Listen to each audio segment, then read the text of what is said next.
ఈరోజు నేను ప్రభువారు చేసిన అద్భుతాలలో నుంచి ఒక అద్భుతాన్ని మీతో పంచుకోవాలని. మత్తయి సువార్త 14వ అధ్యాయము 13 నుంచి 21 వచనాల్లో ఉన్న మీ అందరికీ బహు పరిచితమైన ఒక అద్భుత కార్యం.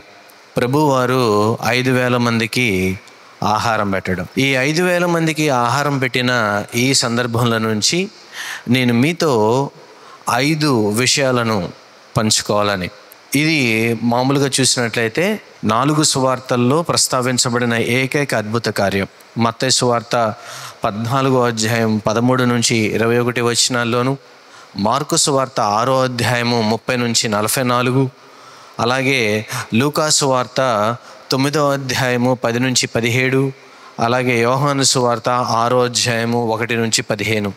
అంటే ఈ 4 సువార్తల్లో సహజంగా కనబడే ఏకైక అద్భుత కార్యం ఇది ఒకటే. గతిమ అద్భుత కార్యాలన్నీ అయితే 2 సువార్తల్లోనూ లేకపోతే 3 సువార్తల్లో లేదా యోహాను సువార్తలో ఒకటే చూస్తాం. కానీ యోహాను దీన్ని ప్రస్తావించడానికి ప్రాముఖ్యమైన కారణం ఏంటంటే 6వ అధ్యాయము చివరికి వచ్చేపాటికి ఆయన ఒక స్టేట్మెంట్ని చెప్తాడు ప్రభువారు. అదేనంటే నేనే మీ అందరికీ ఆహారము అని. ఆ స్టేట్మెంట్కి చెప్పడానికి కారణంగా పైన ప్రభువారు చేసిన 5,000 మందికి పెట్టిన ఈ అద్భుత కార్యాన్ని యోహాను ప్రస్తావించడానికి ప్రధానమైన కారణం. ఇకపోతే క్రొత్త నిబంధనలో మిరకల్స్ అనే ఇంగ్లీష్ వర్డ్ ట్రాన్స్లేషన్ లేదా అద్భుతాలు లేదా ఆశ్చర్య కార్యాలు అన్న మన తెలుగు మాటకు 3 ప్రాముఖ్యమైన మాటలు వాడబడ్డాయి. ఒకే పదం వాడబడలేదు. ఆ 3 పదాలలో మొదటిది డునామిస్ అన్నారు. డునామిస్ అంటే మనం ప్రస్తుతం రెగ్యులర్గా వాడుతూ ఉంటాం, డైనమైట్ అంటాం కదా. ఆ డైనమైట్ అనే పదానికి మూలవాక్యం డోనామిస్. గ్రీకు మాటలో డోనామిస్ అంటే అర్థం ఏంటంటే శక్తివంతమైన కార్యము లేదా పని. రెండవది ఏంటంటే సెమియాన్ అంటే సైన్ లేదా ఆనవాలు లేదా సూచన, గుర్తు. ఇది 2వ విధంగా వాడబడింది. మూడవది ఏంటంటే టెరాస్ అంటే వండర్, ఆశ్చర్యము. అంటే అద్భుత కార్యము అన్న ఒకదానికి 3 విధాలైన పదాలు వాడబడినాయి. ఆయన రమారమి 39 అద్భుత కార్యాలు చేశారు. ఈ అద్భుత కార్యాల్లో ఒకదాని తర్వాత ఒకటి చూసినట్లయితే ఇది 19 అన్నమాట. ఇది జరిగిన సంభవం వీటన్నిటిని గురించి మనం ఇప్పుడు చూద్దాం. మత్తయి సువార్త 14వ అధ్యాయము 13 నుంచి 21 వచనాలు. యేసు ఆ సంగతి విని దోణి ఎక్కి అక్కడ నుండి అరణ్య ప్రదేశమునకు ఏకాంతముగా వెళ్ళెను. జనసమూహములు ఆ సంగతి విని పట్టణముల నుండి కాలినడకను ఆయన వెంట వెళ్ళిరి. ఆయన వచ్చి ఆ గొప్ప సమూహమును చూచి వారి మీద కనికరపడి వారిలో రోగులైన వారిని స్వస్థపరిచెను. ఇక్కడ జరుగుతున్న సందర్భం ఏంటంటే బాప్తిస్మిచ్చి యోహాను అంటే యేసు యొక్క కజిన్ బ్రదర్. ఆయనకంటే రమారమి 6 నెలల పెద్దవాడు కదా. ఆయన చనిపోయినట్లుగా ఆ పైన వచనాలు చదివితే మీకు తెలుస్తుంది. ఎప్పుడైతే ప్రభువారు బాప్తిస్మిచ్చి యోహాను చనిపోయాడని తెలుస్తుందో ఆయన చాలా దుఃఖంగా ఉంటాడు. అదే మనం చూస్తాం. ఆ సంగతి విని, ఏమిటా సంగతి 12వ వచనంలో మనకు కనబడుతుంది. అంతటా యోహాను శిష్యులు వచ్చి శవమును ఎత్తుకుని పోయి పాతిపెట్టి యేసునద్దకు వచ్చి తెలియచేశారు. తన కజిన్ బ్రదర్ చనిపోయాడని తెలిసినప్పుడు ఎంతో దుఃఖాక్రాంతుడై ఉండి ఒంటరిగా ఏకాంతముగా గడపాలని చెప్పి తన శిష్యుల్లో ఉన్న 12 మందిని తీసుకుని అక్కడే ఉన్న అరణ్య ప్రాంతానికి వెళతాడు. ఈ వెళ్ళిన ప్రాంతము ఏంటంటే నేను మత్తయి సువార్త, మార్కు, లూకా, యోహానులో ఉన్న దాని అంతటిని క్రోడీకరించి ఒక దగ్గరకు తీసుకొచ్చి ఈ సందర్భాన్ని నేను మీ ముందు ఉంచుతూ ఉన్నాను. యోహాను సువార్తలో చూస్తాం. ఆయన ఎక్కడికి వెళ్ళాడు అంటే యోహాను తిబెరియా సముద్రము దగ్గరికి వెళ్ళినట్టుగా చెప్తాడు. అసలు తిబెరియా సముద్రం అనేది మనకి బైబిల్లో అంతగా 1-2 సందర్భాలని కనబడుతుంది. గలిలయ సముద్రాన్నే తిబెరియా సముద్రంగా అంటాడు. ఎందుకంటే అసలు గలిలయ సముద్రానికి 3 పేర్లు ఉన్నాయి. ఒకటి గలిలయ సముద్రం అన్నారు, ఆ తర్వాత తిబెరియా సముద్రం అన్నారు, ఆ తర్వాత కిన్నెరతు అన్నారు. అసలు కిన్నెరతు అంటే అది హెబ్రీ పదం. కిన్నెరతు అంటే వాయిద్యము, లయర్ అంటే యూ షేప్లో ఉండి మధ్యలో స్ట్రింగ్స్ కట్టుంటాయి. దాన్ని మన వాళ్ళు ఇప్పుడు మన గిటారు వాయించినట్లుగా, సితార్ వాయించినట్లుగా దావీదు కూడా ఈ కిన్నెరతు అన్న వాయిద్యాన్ని లయర్ అనే వాద్యాన్ని తీసుకుని వాయించినప్పుడు సౌలులో ఉన్న దయ్యాలు పోయినట్లుగా మనం చూస్తూ ఉన్నాం. ఆ షేప్లో ఉంటుంది కాబట్టి దాన్ని లాయర్ లేదా కిన్నెరతు అన్నారు హెబ్రీయులు. ఆ తర్వాత గ్రీకులు దాన్ని గలిలీ సముద్రం అన్నారు. ఆ తర్వాత రోమీలు ఆ ప్రాంతాన్ని జయించినప్పుడు AD 20లో అక్కడ ఉన్న ప్రాంతంలో తిబిరియా చక్రవర్తి పేరు మీద ఒక పట్టణాన్ని కట్టి అది తిబిరియా సరస్సు లేదా సముద్రం అన్నారు. అంటే ఒకే ప్రాంతానికి 3. అంటే యేసు అక్కడికి వచ్చాడు. ఇప్పటికీ మీరు వెళ్ళినట్లయితే అనుకున్న ప్రాంతంలో ఇప్పుడు ఒక సంఘం ఉంది. ప్రభువారు ఎక్కడైతే 5,000 మందికి భోజనం పెట్టారని అనుకుంటూ ఉన్నారో ఆ ప్రాంతంలో ఒక సంఘము కట్టబడి ఉంది. అది అందరూ అనుకుంటున్న ప్రాంతం. అది అవ్వచ్చు, కాకపోవచ్చు. అయితే యోహాను అక్కడ ద బ్రెడ్ ఆఫ్ లైఫ్ అన్న గొప్ప స్టేట్మెంట్ అని చెప్తాడు. అంటే ఈ జీవితానికి సరిపోయిన భోజనము రొట్టె లేదు. మరి సమరయ స్త్రీతో మాట్లాడినప్పుడు నీకు ఎన్నడూ దప్పికొనని జీవజలమును ఇస్తాను అంటాడు. ఇక్కడ జీవాహారము నేనే అన్న ప్రభువారు చెప్పిన మాటను మనం చూస్తాం. 5 విషయాలు చెప్తున్నాను కదా, 13, 14 వచనాలను ఆధారం చేసుకుని మొదటిది చెప్తున్నాం. ప్రభువారు కరుణతో ఏ విధంగా ప్రేమించాడు అన్నది మనం ఇక్కడ చూస్తాం. ఆయన ఎంతో బాధలో ఉన్నారు. తన సోదరుడు చనిపోయాడని ఎంతో బాధగా ఒంటరిగా ఏడుద్దామని వెళ్ళిన ఏమండి ప్రభువారు కూడా, ఆయన కూడా మనిషే కదా. కుటుంబ సభ్యులు చనిపోయినప్పుడు కనీసం ఏడ్చే అవకాశం అన్న ప్రభువారికి ఉందా అంటే లేదు. యోహాను సువార్తలో మనం చూస్తాం, మార్కు సువార్తలో కూడా ఇది ప్రస్తావించబడింది. అది రమారమికి పస్కా పండుగకు దగ్గరగా వచ్చిన సందర్భం. అంటే దాన్ని బట్టి మనం 2 పస్కా పండుగలను ప్రభువారు ఎప్పటికే చూస్తున్నారు. 3వ పస్కా పండుగ రాబోతోంది. ప్రభువారు 3.5 సంవత్సరాలు ఎలా పరిచయం చేశారని ఎలా చెప్తారో తెలుసా మీకు? మొదటి పస్కా పండుగకు సుమారుగా 4-5 నెలల ముందు ఆయన పరిచర్లోనికి వచ్చారు. పరిచర్లోకి వచ్చిన తర్వాత 3 పస్కా పండుగలు వెళ్ళినాయి. ఆ విధంగా 3.5 సంవత్సరాలు ప్రభువారు పరిచయం చేశారని మనకు తెలుస్తూ ఉంది. ఇది చివరి పస్కా పండుగగా యోహాను చెప్తాడు, మార్కు కూడా దాన్ని చెప్తాడు. చెప్పడానికి గల కారణం ఏంటంటే ఆయన అంత బాధలో ఉండి కూడా తన కుటుంబ సభ్యుడు చనిపోయాడు లేదు బాధపడటానికి అవకాశం కూడా లేకుండా వెంటనే మనం చూస్తాం అక్కడ జనసమూహములు ఆ సంగతిని విని ఏం చేశారంట, చుట్టూతో ఉన్న చిన్న చిన్న పట్టణాలు, చిన్న చిన్న పల్లెటూళ్ళ నుంచి అందరూ కాలినడకన రావడం ప్రారంభించారు. మీరు లూకా సువార్తకు వెళ్ళినప్పుడు కొంతమంది ఆ ప్రాంతం నుంచి ఈ ప్రాంతానికి పడవలు వేసుకుని కూడా వచ్చినట్లుగా మనం చూస్తాం. అంటే ఆయనకి బాధపడటానికి కూడా అవకాశం లేదు, రోధించడానికి కూడా అవకాశం లేదు. కానీ ఆయన చూడండి 14 వచనం మనం చూస్తాం, ఆయన గొప్ప సమూహమును చూచి వారి మీద కనికరపడ్డాడట. మనకు కనికరము అన్న ఈ పదం చదివితే గొప్పగా అర్థం కాదు. ఆయన వారిని చూసినప్పుడంట ఆయన కడుపులో ఉన్న అవన్నీ కదిలిపోయినాయి. ఆ మాట ఒక అర్థం ఏంటంటే గట్ రెంచింగ్, కడుపు అంతా కదిలిపోయిందంట.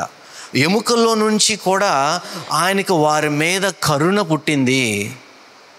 అసలు ప్రభువారు తన పరిచర్య చివరికి రాబోతుందని తెలిసి ఆ జన సమూహమునంతా చూసి వారి మీద కనికరపడి వాళ్ళని స్వస్థపరచాలని, వాళ్ళతో మాట్లాడాలని, తన పెయిన్ కంటే వారి మీద ప్రేమను ప్రాముఖ్యంగా ఎంచుకొని ఆయన కార్యం చేసినట్లుగా మనం చూస్తూ ఉన్నాం. పరిచర్యలో కాపరిగా ఉండటం అత్యంత కష్టమైన పొజిషన్.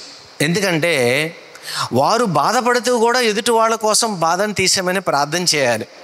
వాళ్ళు అనారోగ్యంగా ఉండి ఎదుటి వాళ్ళ అనారోగ్యం కోసం ప్రార్థన చేయాలి. మా స్నేహితుడు పోయిన సంవత్సరం తన కుమారుడిని 19 సంవత్సరాల వయసున్న కొడుకును పోగొట్టుకున్నాడు. పాస్టర్ గారు ఆయన తన కుమారుడిని పోగొట్టుకొని సంఘాన్ని అంతటిని ఎంకరేజ్ చేస్తూ నిలబడవలసిన స్థానంలో ఉన్నాడు.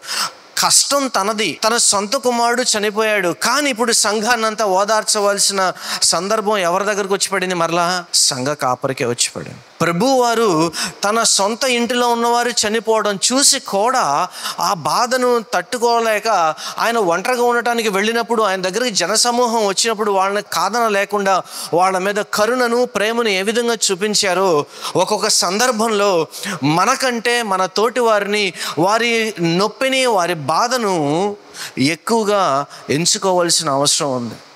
దాంట్లో ఎటువంటి సందేహం లేదు. అందుకే నేను నిన్ను వల్ల నీ పొరుగు వారిని ఎక్కువగా అక్కడే మనం ప్రేమిస్తాం. అక్కడే దేవుడు మనలో పెట్టిన ప్రేమను చూపించే అవకాశం దేవుడు మనకు అక్కడే ఇస్తూ ఉన్నాడు. యేసు తన బాధ కంటే ప్రజలపై జాలిని ఎక్కువ కనబరిచాడు. యేసు తను పడే బాధ కంటే, తన వ్యక్తిగతమైన పెయిన్ కంటే ప్రజల పైన ఎక్కువ ప్రేమతో స్పందించినట్లుగా మనం చూస్తూ ఉన్నాం. అది మొదటిది. రెండవది 15-16 వచనాలు మనం చదువుదాం. సాయంకాలం అయినప్పుడు శిష్యులు ఆయన యొద్దకు వచ్చి, ఇది అరణ్య ప్రదేశము, ఎప్పటికీ ప్రొద్దుపోయెను. ఈ జనులు గ్రామంలోనికి వెళ్ళి భోజన పదార్థములు కొనుక్కొనుటకై వారిని పంపివేయమని చెప్పిరి. అప్పుడు యేసు, వారు వెళ్ళనక్కర్లేదు, మీరే వారికి భోజనము పెట్టుడని వారితో చెప్పాడంట. ఆయన మాట్లాడడం మొదలు పెడితే ఏమైందంట, మొత్తానికి ఆల్మోస్ట్ సాయంకాలం అయిపోయింది. ఈ సాయంకాలం అయిపోయినప్పుడు ఇక్కడ రెండో విషయం ఏంటంటే, దేవునిపై జ్ఞానము శక్తి కొరకు ఆధారపడట. శిష్యులే ఉన్నారు, వీళ్ళందరికీ భోజనం పెట్టడం కష్టం, వాళ్ళని పంపించేయండి. ప్రభువారు అన్నారు, మీరే భోజనం పెట్టండి. రెండు ప్రాధాన్యమైన విషయాలను ఇక్కడ మనం చూస్తూ ఉన్నాం. శిష్యులు చెప్పింది తప్పేం కాదు, మోస్ట్ ప్రాక్టికల్ ఇష్యూ. ఈయన గారు కూర్చొని మాట్లాడుతూ ఉన్నాడు, ప్రసంగం చెప్తా ఉన్నారు. ఇప్పుడు వీళ్ళందరినీ మేనేజ్ చేయవలసింది ఎవరు? శిష్యులే. ప్రజల్ని క్రమశిక్షణలో పెట్టవలసిన శిష్యులు. ప్రజల్ని ఏదైనా ఉండినట్లయితే ఒకడన్నా అనారోగ్యాలు ఉన్న వాళ్ళని తీసుకొచ్చి ప్రార్థన చేయించవలసిన శిష్యులు. పరిచర్య చేసేది ఇక్కడ ఎవరు? ప్రార్థన చేసేది, ప్రసంగం చెప్పేది, రోగాల్ని స్వస్థపరిచేది ప్రభువారు అయినప్పటికీ వాళ్ళని మేనేజ్ చేసే స్థానంలో ఎవరున్నారు? శిష్యులే కదా ఉంది. అందుకని వచ్చి చెప్పారు, మరి గురువుగారు మరి సాయంత్రం అయిపోయింది, వాళ్ళని పంపించేయండి అని చెప్పాడు. శిష్యులు ఏమన్నారు? భోజనం పెట్టడానికి మన దగ్గర ఎక్కడ ఉన్నాయి, కానీ ఇప్పుడు ఈ అద్భుత కార్యం ఎవరి గురించి చేస్తూ ఉన్నాడు? ప్రజల కోసం చేస్తూ ఉన్నాడు. దేవుని యొక్క జ్ఞానములో నుండి దేవుడు తన కరుణను ముందు చూపించి తర్వాత జ్ఞానమును చూపిస్తాడు. శక్తిని చూపించడానికి ప్రధానమైన కారణం ఏంటో చెప్పనా? మన అందరి జీవితాల్లో దేవుడు ఒక అద్భుత కార్యం చేయడానికి ప్రాముఖ్యమైన కారణం ఏంటో తెలుసా? మన జ్ఞానము కాదు, మనం గొప్పవాళ్ళమని కాదు, మనం ఏ స్థాయిలో ఉంటామో అనేది కాదు, ఆయన కరుణ. రెండోది, అద్భుతం చేయడానికి ఆయన జ్ఞానము, మన జ్ఞానము కాదు, ఆయన జ్ఞానము. ఒక్కో సందర్భంలో ఇది పర్లేదు, నేను చేయగలను, మనం చేద్దాము, మనకి శక్తి సామర్థ్యాలు ఉన్నాయని కొన్నిటిని మనం చేయడం మొదలుపెట్టాం అనుకోండి, మనం అనుకున్న దానికంటే ఎక్కువ పాడైపోయే అవకాశం ఉంటుంది. మన సొంత జ్ఞానము కంటే దేవుని మీద ఆధారపడవలసిన సందర్భం ఇది. శిష్యులు ఏమంటున్నారు? మనం పెట్టలేము. ప్రభువారు ఏమంటున్నాడు? మీరే పెట్టండి. ప్రభువారికి తెలియదంటారా వాళ్ళ దగ్గర లేవని? ఆయనతో పాటుగా ప్రయాణం చేస్తూ ఉన్నారు. మరి అలాంటప్పుడు ప్రభువారు ఏ విధంగా పెట్టమని చెప్తూ ఉన్నాడు? యోహాను సువార్త 6:7-9 మనం చూస్తాం. ఫిలిప్పు మొత్తానికి ఎంతమంది ఉన్నారు, ఎక్కడెక్కడ ఏమున్నాయని చూస్తూ ఉన్నాడు. వెంటనే ఫిలిప్ అన్నాడు కదా, ఏంటి ప్రభు ఇలా అంటున్నావు? వీళ్ళందరికీ పెట్టాలంటే దాదాపుగా 200 దెనారులు కావాలి. 200 దెనారులు అంటే ఒక కుటుంబము దాదాపు 8 నెలలు పోషించబడిన ఒక కుటుంబం, 8 నెలలు పోషింపబడడానికి అయ్యే ద్రవ్యం, డబ్బు 200 దెనార్. ఫిలిప్పు చాలా ఫాస్ట్గా మొత్తం ఎంతమంది ఉన్నారు, ఎంతమందిని సుమారుగా ఉంటారు, ఎంత కావాలని టపా లెక్కలేశాడు. కానీ అంత డబ్బు లేదు, కొనడానికి అవకాశం లేదు, దగ్గరగా ఉన్న పట్టణాలు కూడా ఏమీ లేవు. ఇప్పుడు ఏం చేయాలి?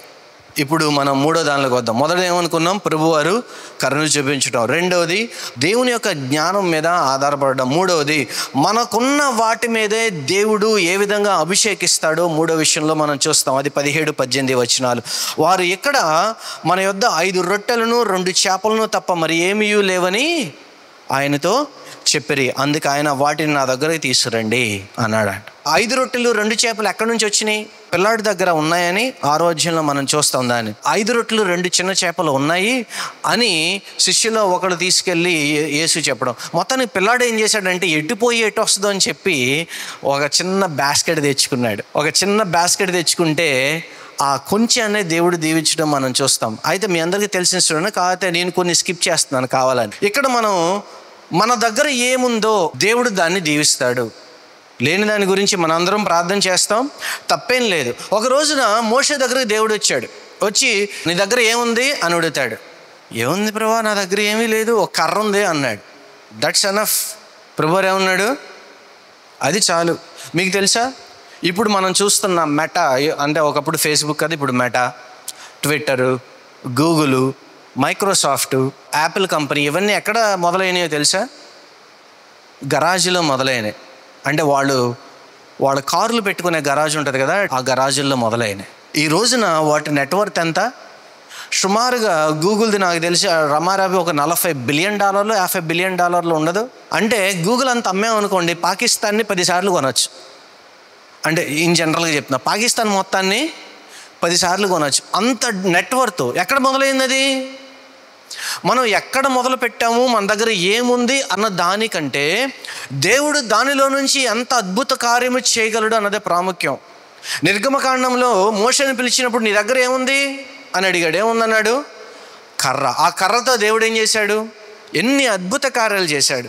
10 అద్భుత కార్యాలు చేశాడు. ఆ తర్వాత మన్నాను కురిపించాడు, ఎర్ర సముద్రాన్ని పాయలు చేశాడు, 2 సార్లు వాళ్ళకి దప్పికను, ఆ తర్వాత కొన్ని యుద్ధాలను గెలిచారు. ఎన్ని అద్భుత కార్యాలను చేశాడు దేవుడు. 40 సంవత్సరాల పాటు ఇశ్రాయేలులకి అద్భుత కార్యాలు చేస్తూనే ఉన్నాడు. దేనితో? ఒక్క కర్రతో.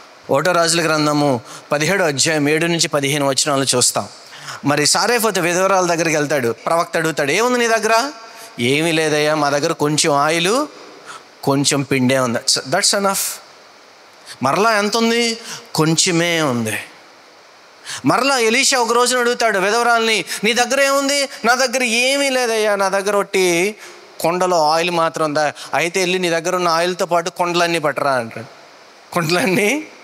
మన దగ్గర ఏముంది అన్నది ప్రాముఖ్యము. దేవుడు దానిని అభిషేకించి, అది 5 రొట్టెలు 2 చేపలు కాదు, లేదు కొంచెం ఆయిల్ కాదు, ఎందుకు పనికిరాని గొర్రెలను తోలే కర్రవచ్చు, లేదు మీ దగ్గర ఉన్న 10 రూపాయలు కావచ్చు.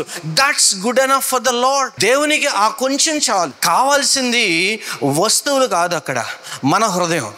మనం ఎంతగా దేవుని గురించి నమ్ముతున్నామని ఉండినట్లయితే దేవుడు దాన్ని అభిషేకించి అనాయింట్ చేసి దేవుడు దాన్ని గొప్పగా చేసే దేవుడు. ఈరోజు మొదలుపెట్టి రేపే అన్ని సందర్భాల్లో చేసే అద్భుత కార్యాలు ఉన్నాయి, అప్పటికప్పుడు చేసే అద్భుత కార్యాలు ఉన్నాయి, జీవితకాలం చేయగలిగిన అద్భుత కార్యాలు ఉన్నాయి, కొన్ని సంవత్సరాల తరబడి చేసే అద్భుత కార్యాలు ఉన్నాయి. It depends on God's wish and will. మీరు ఎక్కడ మొదలు పెడుతున్నారు, ఏ గరాజులో మొదలు పెడుతున్నారు, ఎంత చిన్న ఇంటిలో మొదలు పెడుతున్నారు, ఎంత చిన్న కుటుంబం నుంచి వస్తూ ఉన్నారు, ఎంత కొద్దిగా మీ దగ్గర ఉంది, మీ సప్లైస్ ఏంటి, మీ దగ్గర ఉన్న జ్ఞానం ఏంటి అన్న దానికంటే దేవుడు ఎంత గొప్పవాడు, ఏ అద్భుత కార్యం చేయగలడు, ఎలా చేయగలడు అనేది అత్యంత ప్రాముఖ్యమైనది. మీరు జ్ఞాపకం ఉంచవలసిందిగా మనం చేస్తూ ఉన్నాం. నా దగ్గర ఏముంది అన్న దానికంటే నా దేవుడు ఏం చేయగలడు అది ప్రాముఖ్యం. హల్లెలూయా. 4వ విషయం చెప్పుకుందాం. మనము మన దగ్గర ఉన్న వనరులను పంచుకోవాలి. 14వ అధ్యాయము 19వ వచనం. పచ్చిక మీద కూర్చుండని జనులకు ఆజ్ఞాపించి ఆ 5 రొట్టెలను 2 చేపలను పట్టుకొని ఆకాశము వైపు కనులెత్తి ఆశీర్వదించి ఆ రొట్టెలు విరిచి శిష్యులకిచ్చెను. శిష్యులు జనులకు వడ్డించడం. ఇక్కడ మీకు ఒక విషయం చెప్తాను. 4వ విషయం ఏంటంటే, మీ దగ్గర ఏముందో, చిన్నపిల్లాడు ఇదేంటి, ఇది నేను తెచ్చుకున్నాను తినడానికి, మీకు ఇస్తే నేనేం తినలో అనలా. వాడేం చేశాడు? పిల్లాడు నమ్మాడు, ఇచ్చాడు. ఒక్కోసారి మన దగ్గర ఉన్నది పట్టుకొని పక్కన వాళ్ళకి ఇవ్వడానికి ఎంత కష్టమో, నాది అన్నదాన్ని వదలటం ఎంత సఫిస్టికేటెడ్ ఇష్యూనో. చూడండి, చిన్న చంటి పిల్లలు ఉంటారు, వాళ్ళ చేతులు ఎంత బలంగా ఉన్నాయంటే ఒక్కోసారి మన ఏళ్ళు కూడా వాళ్ళ దగ్గర నుంచి లాక్కోవడం చాలా కష్టం. అంత బలంగా పట్టుకుంటాం. మనం పెరిగే కొద్దీ కూడా మన స్వార్థం కూడా అంతే బలంగా తయారవుద్ది. మన దగ్గర ఉన్నదాన్ని వదలడానికి ఇష్టపడం, మన సెక్యూర్నెస్ని వదలడానికి ఇష్టపడం, దేవుడు మనకి ఇచ్చిన దాన్ని పంచుకోవడానికి ఇష్టపడం, మన జేబులో ఉన్నదాన్ని పక్కన వాళ్ళకి ఇవ్వడానికి ఎంత ఇబ్బందో.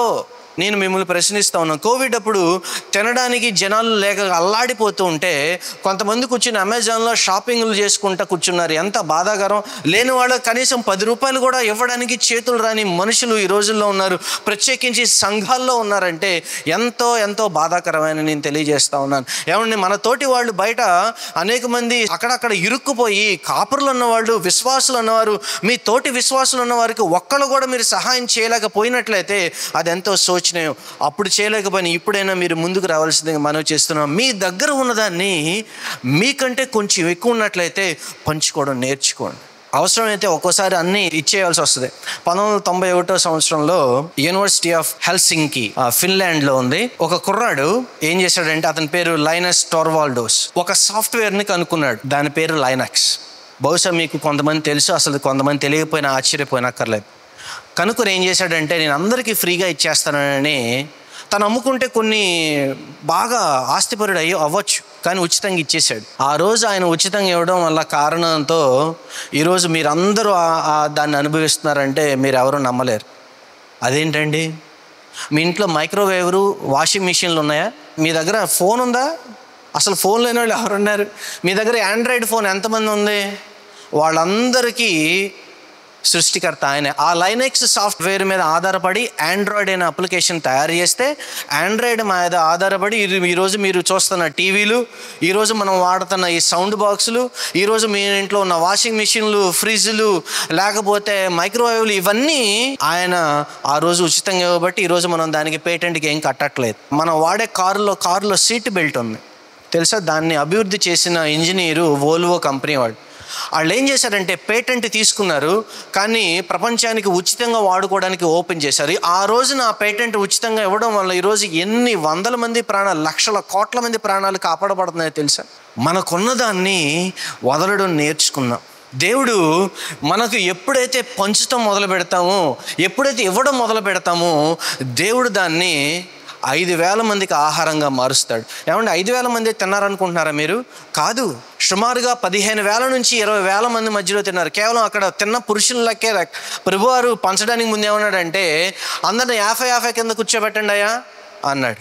ఎప్పుడైతే 50-50 కింద కూర్చోబెట్టడం ప్రారంభించాడో వాళ్ళు ఎక్కువ మంది కనబడటం మొదలుపెట్టారు. మొత్తానికి వారందరికీ ఒక్కొక్కరుగా పంచడం మొదలుపెట్టాడు. చివరిది 5వది చెప్తాను నేను. 5వది ఏంటంటే, మనము ఐక్యంగా ఉండాలి లేదా విఫలమైపోతాం. 20వ వచనం, వారందరూ తిని తృప్తి పొందిన తర్వాత మిగిలిన ముక్కలు 12 గంపల నిండా ఎత్తారు. ఏమండి, 15,000 మంది నుంచి 20,000 మందికి భోజనం ఎంతమంది వడ్డించారు? ఎంతమంది? 12 మంది. ఇంట్లో పెళ్ళి అయితే 1,500 మందికి భోజనం పెట్టడానికి ఎంతమంది కావాలి తెలుసా మీకు? వడ్డించే టీము 50 మంది కావాలి. 50 మంది కావాలి. 20,000 మందికి 12 మంది వడ్డించారండి. ఇదొక అద్భుతంలో మరొక అద్భుతం. ఈ అద్భుతంలో ఉన్న అద్భుతాలు ఎన్నో తెలుసా మీకు? 3. మొదటిది పిల్లాడు ఇవ్వడం, రెండవది 12 మంది 20,000 మందికి పెట్టడం, మూడవది అఫ్కోర్స్ 1,000 మంది తినడం. ఒకే అద్భుతంలో మరొక 3 అద్భుతాలు ఉన్నాయి. మీకు ఇక్కడ ఒక విషయం చెప్తానని, అత్యంత ప్రాముఖ్యమైన విషయం. ఇప్పుడు మీరు 2వ రాజుల గ్రంథము 4వ అధ్యాయము 43 నుంచి 44 వచనాలకు వెళ్ళండి. అయితే అతని పనివాడు 100 మందికి వడ్డించుటకు ఇవి ఎంతవని చెప్పగా, అతడు వారు తినగా మిగులునని యెహోవా సెలవిచ్చి ఉన్నాడు గనుక జనులు భోజనము చేయనట్లు వడ్డించమని మరలా ఆజ్ఞాపించెను. పనివాడు వారికి వడ్డింపగా యెహోవా సెలవిచ్చినట్లు అది వారు తినిన తరువాత ఏమైందంట? మిగిలిపోయింది. ఎలీషా గిల్గాలులో ఉన్నప్పుడు ఎవరో ఒక వ్యక్తి యెహోవా మందిరంలో అర్పించవలసిన ధాన్యమును పోగు చేసి దానితో 20 రొట్టెలను తీసుకుని వచ్చాడంట. కానీ అక్కడ ఎంతమంది ఉన్నారంట? 100 మంది ఉన్నారంట. ఆ రొట్టెలేమో 20 ఉన్నాయి, తినవలసిందేమో 100 మంది. అప్పుడు ఎలీషా ఉన్నాడు, ఏం అక్కర్లేదు, నువ్వు దాంట్లో తీసి పెట్టవయ్యా అన్నాడు. 20 రొట్టెలు ఏమున్నాయంట? 20 రొట్టెలుగానే ఉన్నాయి. 100 మంది తినగా మరలా ఇంకేమైపోయినాయి? ఇక్కడ ప్రభువారు ఏం చేస్తూ ఉన్నాడంటే, ఎలీషా చేసిన అద్భుత కార్యమును మరలా తానే మెస్సయాగా ఉండి మరొకసారి ఇక్కడ నిరూపిస్తూ ఉన్నాడు. యెషయా గ్రంథములో ఉన్న ఆయన చెప్పిన ప్రవచనాన్ని ఇక్కడ నెరవేరుస్తున్నాడు. చూడండి, యెషయా గ్రంథము 25వ అధ్యాయంలో నుంచి మనం చూస్తాం దాన్ని. యెషయా గ్రంథము 25వ అధ్యాయము 6వ వచనం, ఈ పర్వతము మీద సైన్యములకు అధిపతియగు యెహోవా సమస్త జనుల నిమిత్తము క్రొవ్విన వాటితో విందు చేయును, మడ్డి మీదనున్న ద్రాక్షారసముతో విందు చేయును, మూలుగు గల క్రొవ్విన వాటితో విందు చేయును, మడ్డి మీద నిర్మూలమైన ద్రాక్షారసముతో విందు చేయును. మరలా యెషయా గ్రంథము 40వ అధ్యాయము 11వ వచనంలో అలాంటిది మరొకటి చూస్తాం. గొర్రెల కాపరి వలె ఆయన తన మందను మేపును, తన బాహుతో గొర్రె పిల్లను కూర్చి రొమ్మును ఆనించుకొని మోయును, పాలిచ్చు వాటిని ఆయన మెల్లగా నడిపించును. ఇక్కడ ఏం చేస్తూ ఉన్నాడు దేవుడు? ప్రభు ఏం చేస్తూ ఉన్నాడంటే యెషయా గ్రంథంలో చెప్పబడిన ప్రవచనంలో 25లోను 40 అధ్యాయంలో చెప్పబడిన ప్రవచనంలో నెరవేరుస్తూ ఎలీషా ఏ విధముగా 20 రొట్టెలను 100 మందికి పంచాడో, ఈయన 5 రొట్టెలు 2 చిన్న చేపలను ఈయన ఏం చేస్తా ఉన్నాడంటే ఇక్కడ 5,000 మందికి, సుమారుగా 20,000 మందికి భోజనం పెట్టడం చూస్తున్నాం. అంటే నేనే మెస్సయ్యను, నేనే రక్షకుని అని చెప్పడం ఆయన ఈ కార్యం ద్వారా నెరవేరుస్తున్నాడు. ఎలీషా చేసినటువంటి అద్భుత కార్యములు చేయడము, యెషయా చెప్పిన ప్రవచనం నెరవేర్చడంతో పాటుగా కనికరంతో వాళ్ళందరినీ సందర్శించడం ఈ రోజున మనం చూస్తున్న ఈ అద్భుత కార్యం యొక్క గొప్పదైన విషయమని మీరు గ్రహించవలసిందిగా మనం చేస్తూ, 5వది ఏంటంట, మనము ఐక్యంగా ఉండాలి. క్రైస్తవులు ఐక్యంగా ఉండడం ప్రాముఖ్యము. క్రీస్తును వెంబడించే మనం ఐక్యంగా ఉండడం ప్రాముఖ్యము. ఒకరికొకరు ఒకరు ప్రార్థన చేసుకోవడం మాత్రమే కాకుండా సందర్భానుసారంగా ఒకరి కోసం ఒకరు నిలబడటం కూడా అత్యంత ప్రాముఖ్యం అండి. నిర్గమకాండం 31వ అధ్యాయంలో మనం చూస్తాం, అనేక మంది వివిధ రకాలైన పని వారందరూ వచ్చి దేవుని మందిరాన్ని కట్టడం. దేవుని మందిరం అంటే అక్కడ అది టెంటే, టాబర్నికల్ అన్నారు. ఆయా చేతి పనులు వారు వచ్చి కలగచేసి దేవుని మందిరంలో దేవుని పనిని చేయడం. ఆ తర్వాత 1 కొరింథీ పత్రిక 12వ అధ్యాయం 20 నుంచి 25 వచనంలో మనం చూస్తాం, మనమందరము క్రీస్తు శరీరమై ఉన్నాము, మనందరం ఒకే శరీరమై ఉన్నాము, క్రీస్తు తలగాను మనందరము శరీరముగాను ఉన్నాం. కాబట్టి మనం ఒకళ్ళు కాళ్ళగాను, ఒకళ్ళు చేతులుగాను, ఒకళ్ళు మూల స్తంభాలుగాను చేయబడిన శరీరముగా ఉన్నాం. కాబట్టి మనం అందరము ఏకమై దేవుని సన్నిధిలో నడిపించబడాలి, నడవాలి అని. ఏమండి, ఈ 5 విషయాల్లో మీరు సహజంగా వినే ప్రసంగమే, కానీ 5 విషయాలు ప్రత్యేకించి ప్రస్తావించడానికి గల కారణం ఏంటంటే, మీరు ఏ విధంగా కృపాసహితంగా ఉంటూ ఉన్నారు, మీకున్న దాన్ని ఏ విధంగా పంచుకుంటూ ఉన్నారు, మీరు మీ జ్ఞానంతో కంటే దేవుని జ్ఞానంతో ఏ విధంగా నడిపించబడుతూ ఉన్నారు. ఎప్పుడు మన చేతులతో మనం చేసుకోవడమైనా, లేదా పక్కన వాళ్ళని పట్టించుకునేది ఏమన్నా ఉందా? లేదు, మనం ఎంత ఐక్యంగా, మీ తోటి విశ్వాసులతో మీరు ఎంత ఐక్యంగా ఉంటూ ఉన్నారు అనేది ఈరోజు నేను మీకు మనవి చేస్తూ ఉన్నాను, జ్ఞాపకం చేస్తూ ఉన్నాను. గుర్తుపెట్టుకోండి, శిష్యులకు దేవుడు నేర్పించిన పాఠం నేను మీకు చెప్తాను. మనం ఎదుర్కొనే ఏ సమస్య కంటే గొప్పవాడిగా ప్రభువారు ఉన్నాడు. రెండవదిగా, ప్రభువారు మన దగ్గర ఉన్న వాటన్నిటిని పట్టుకురమ్మని కోరుతా ఉన్నాడు. అంటే ఆయన, నేను అంటాను, మనం డబ్బుల గురించి ఎక్కువ మాట్లాడతాం, నేను డబ్బుల గురించి కాదు. ఈరోజు నేనేమంటానంటే, మీ దగ్గర ఎక్కువ ఉన్నదేదో అంటే కష్టం ఉందనుకోండి, శ్రమ కానీ, నొప్పి కానీ, బాధ కానీ, నన్ను పలానా వాళ్ళు అవమానం చేస్తాను, తీసుకెళ్ళండి దేవుని దగ్గరికి. You just bring it to the lord. మీ సమస్యని go ahead and take it to the lord and just surrender it to him and just lay it at his feet and said like, this is what I have. దీంతో నేను deal చేయలేకపోతున్నాను, ఇది నాకు నన్ను ఇబ్బంది పెడుతూ ఉంది. Just offer it to God and just ask lord, lord help me to just beat this one. దీనిని గెలవడానికి, దీనిలోంచి బయటపడడానికి నాకు సహాయం చేయి.